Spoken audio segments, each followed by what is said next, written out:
Like trial and error is so important, and that's the way everyone learns.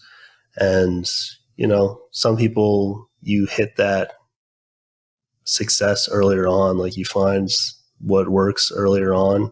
Sometimes it takes more time, but it's just really about staying in the game long term and setting things up so that financially you can keep publishing and that there's no one launch or promo or marketing thing that makes or breaks you. That's a bad position to be in. That's where I see a lot of people get in trouble. And that can either be a financial investment or an emotional investment.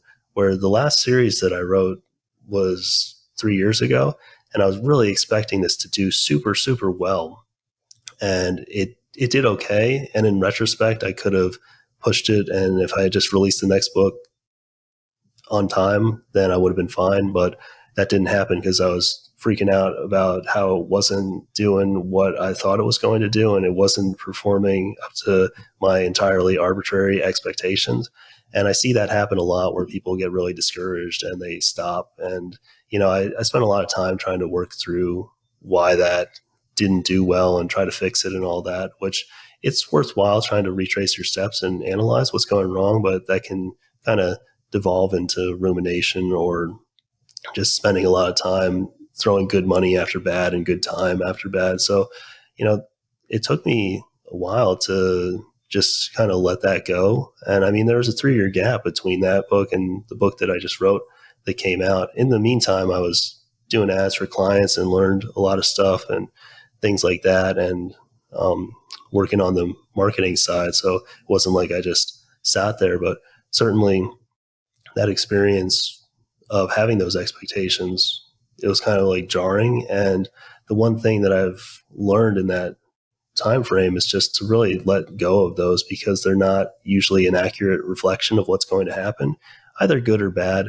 You just don't know what you don't know. And there are things that in retrospect are obvious where I can say, yeah, given my fan base at that time and given what I knew about marketing and everything else, that there was just no way that this was going to be this level of success.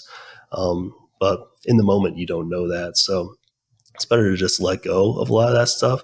And you don't have control over what people are going to do anyway, how they're going to react to the book, how they're going to buy the book. And marketing is so much of a game of trial and error because human beings are really unpredictable.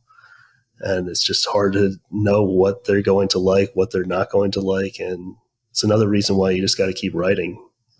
No success is permanent. No failure is fatal.